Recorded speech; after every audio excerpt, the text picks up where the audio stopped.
Hello, this is the WVU Oboe Studio Trio's presentation of Wait For Me by Anais Mitchell.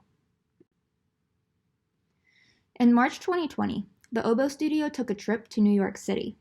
There, we watched the musical Hadestown on Broadway. All of us were completely enamored by the story and music of this performance. It also impacted all of us greatly in its messages. A week after we returned to WVU from our trip, COVID-19 was declared a national emergency. We were well aware of it due to other countries, and it had even been reported in New York City before we went, but we didn't know how serious it was at that time. When we got back, we were sent home from college and told to wait 2 weeks and it will all go away.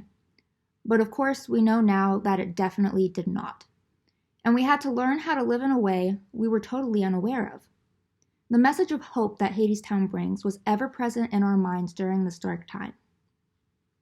The final quote of Hermes is an impactful one. And during the first few months of COVID, when we were all unsure of how to do college in our bedrooms, the world was in turmoil, people were dying, people were fighting, and we all felt hopeless. But there cannot be hope if we don't just keep trying. The message of Hadestown isn't a single thing.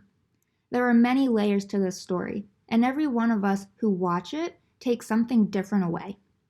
For our oboe trio, we collectively took away a message of hope and change.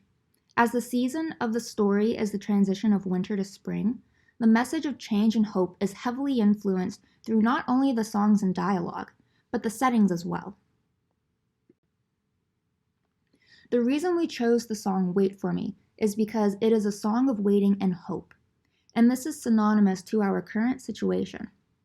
Additionally, this is Katie and Ashley's final semester in the Oboe Studio, and ending a degree in this state of the world is dark and scary. But we must keep singing and hoping for a different ending, as Hermes states at the end of Hadestown. Hadestown is a modern retelling of the classic Greek myth of Orpheus and Eurydice in a post-apocalyptic setting.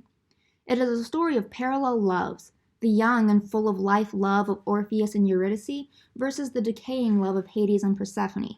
And it's also a story of parallel worlds, the living world above ground, where people have free will but find themselves impoverished, and the underworld, whose citizens are employed, but they're forced to keep their heads low and do as they're told. Eurydice goes to Hadestown in the hopes of finding warmth and food, but soon finds herself trapped, and Orpheus descends to the underworld to bring her home.